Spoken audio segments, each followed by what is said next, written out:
AP cabinet భేటీ ముగిసింది. ప్రస్తుతం AP మంత్రి పార్థసారథి మాట్లాడుతున్నారు. ఇప్పుడు అలా చూద్దాం. ఉత్పత్తి ప్రారంభించాలనే లక్ష్యంతో ఈ ప్రాజెక్టు టైం లైన్స్ నిర్దేశించబడి అని చెప్పేసి మనం చేస్తాను. ఫస్ట్ ఫేజ్ లో దాదాపు 20,000 మందికి ఉద్యోగ అవకాశాలు లభిస్తాయి. సెకండ్ ఫేజ్ 80,000 crores తో 10.5 million metric tons per annum, దాదాపు 35,000 మందికి ఉపాధి కల్పించే రెండో దశ 2033కి కంప్లీట్ చేయాలని చెప్పేసి మరి టైం లైన్స్ ఫిక్స్ చేయడం జరిగిందని చెప్పేసి మనం చేస్తాము. ఏదైతే క్యాప్టివ్ పోర్ట్ ఈరోజు ప్రభుత్వం అనుమతించిందో ఫస్ట్ ఫేజ్ లో 20.5 million metric tons per annum, అంటే అంత కార్గోని హ్యాండిల్ చేయటానికి సంబంధించిన ఫస్ట్ ఫేజ్ పోర్టు 5,816 కోట్ల రూపాయలతో నిర్మించబడతా ఉంది. దానివల్ల 1000 మందికి ఉపాధి అవకాశాలు లభిస్తాయి. ఇది కూడా జనవరి 2029 అంటే ఫ్యాక్టరీ అయిపోయేటప్పటికి ఇది కూడా సిద్ధమవుతుందని చెప్పేసి మనం చేస్తాం. అదేవిధంగా సెకండ్ ఫేజ్ ఏదైతే 10.5 million metric tons per annum రెండో దశ ఉందో అది అయిపోయేసరికి ఇంకొక second phase captive port second phase 5,382 కోట్ల పెట్టుబడితో 5,000 మందికి ఉపాధి కల్పించే క్యాప్టివ్ పోర్ట్ సెకండ్ ఫేజ్ కూడా పూర్తవుతుందని చెప్పేసి ఈ సందర్భంగా తెలియజేస్తా ఉన్నాను.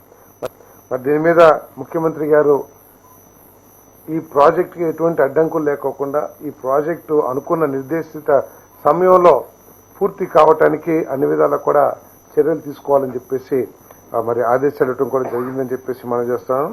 మరి గతంలో వైజాగ్ స్టీల్ ప్లాంట్ పూర్తిగా ప్రైవేట్ పరం అయిపోతుంది అని చెప్పేసి గత ప్రభుత్వ నిష్క్రియ ప్రభుత్వం మూలంగా ఇటువంటి చేష్టలు ఉడిగిపోయి ఉండటం మూలంగా ఆ వైజాగ్ స్టీల్ ప్లాంట్ ప్రైవేట్ పరం అయిపోతుందనే ఒక ఆలోచన ప్రజల్లో ఉన్న మరి కొత్త ప్రభుత్వం రాగానే కూటమి ప్రభుత్వం రాగానే మన ప్రీతం ముఖ్యమంత్రి చంద్రబాబు నాయుడు గారు, డిప్యూటీ సీఎం పవన్ కళ్యాణ్ గారు కలిసి మరి మోడీ గారిని ఒప్పించి దాన్ని ప్రభుత్వ రంగంలోనే ఉంచాలనే లక్ష్యంతో మరి ఒప్పించడం జరిగింది. ఒప్పించడమే కాకుండా ప్రభుత్వం తరపు నుంచి దాదాపు 2,400 కోట్ల రూపాయలు కరెంటు బిల్లు ఏదైతే కట్టాలో దాన్ని ఈక్విటీగా కూడా మార్చుకోవడానికి ప్రభుత్వం రాష్ట్ర ప్రభుత్వం ఒప్పుకోవడం జరిగింది. సో వీటన్నిటి మూలంగా చాలా సంవత్సరాల తర్వాత వైజాగ్ స్టీల్ ప్లాంట్ మార్చి మాసంలో లాభాలని ఆర్జించిందని చెప్పడానికి ప్రభుత్వం తరఫున సంతోషం వ్యక్తం చేస్తానని చెప్పేసి కూడా ఈ సందర్భంగా నేను తెలియజేస్తా ఉన్నాను. మరి వైజాగ్ స్టీల్ ప్లాంట్ని నిలబెట్టడానికి అవసరమైన అన్ని చర్యలు కూడా ఈ ప్రభుత్వం తీసుకుంటుంది. ఆఖరికి కేంద్ర ప్రభుత్వ పోలీసింగ్ను కూడా మార్చి రాష్ట్ర ప్రభుత్వం పోలీసును కూడా అక్కడ సెక్యూరిటీకి ఏర్పాటు చేయాలని చెప్పేసి కూడా ఆర్థిక భారమైనా కూడా చేయాలని చెప్పేసి కూడా నిర్ణయం చేసుకోవడం జరిగిందని చెప్పేసి నేను ఈ సందర్భంగా తెలియజేస్తా ఉన్నాను.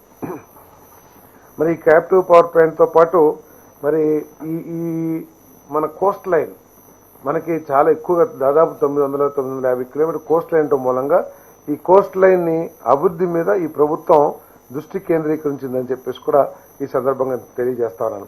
మన ప్రీతం ముఖ్యమంత్రి చంద్రబాబు నాయుడు గారు ఈ రాష్ట్రం ఏదైతే స్వర్ణాంధ్ర లక్ష్యాలను సాధించడానికి ఈ రోజు నుంచి అడుగులు వేసే దిశగా అక్కడ అవకాశం ఉన్న చోటల్లా కూడా పోర్ట్లు, మన ఫిషింగ్ హార్బర్స్ ఇవన్నీ కూడా ఏర్పాటు చేయడానికి చర్యలు కూడా తీసుకుంటున్నామని చెప్పేసి ఈ సందర్భంగా తెలియజేస్తా ఉన్నాను.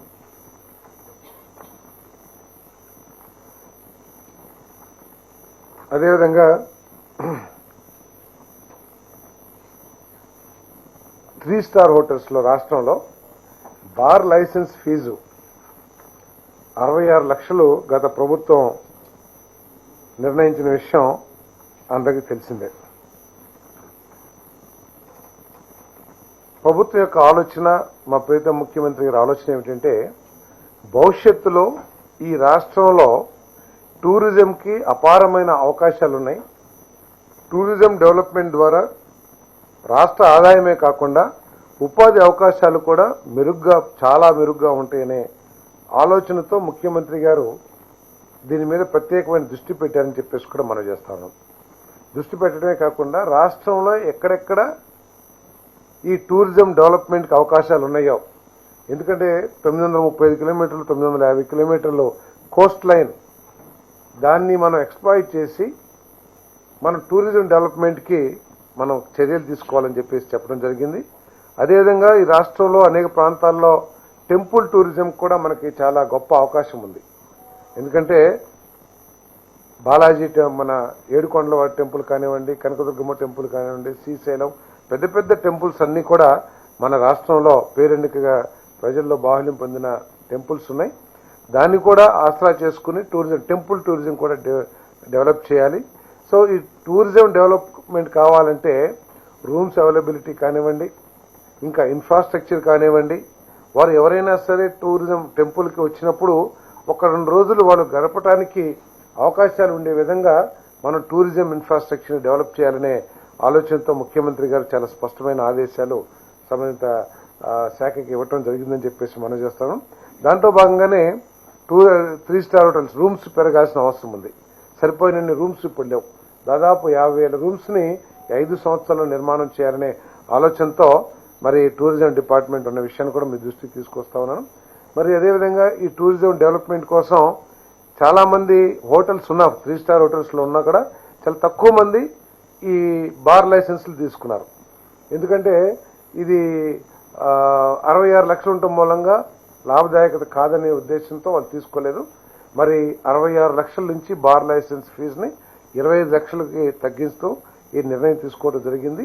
ఇది తగ్గించినా కూడా రాష్ట్ర ఆదాయానికి ఎక్కడ కూడా నష్టం వచ్చే పరిస్థితి లేదు. ఎందుకంటే చాలా హోటల్స్ అసలు లైసెన్స్ తీసుకోకుండానే ఉన్నారు.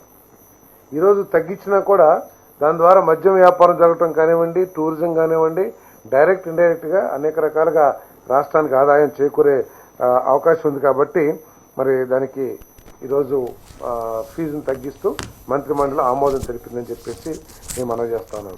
అదేవిధంగా చాలా సంవత్సరాల తర్వాత ఉగాది పురస్కారాలు కార్యక్రమం రాష్ట్ర ప్రభుత్వం పెద్ద ఎత్తున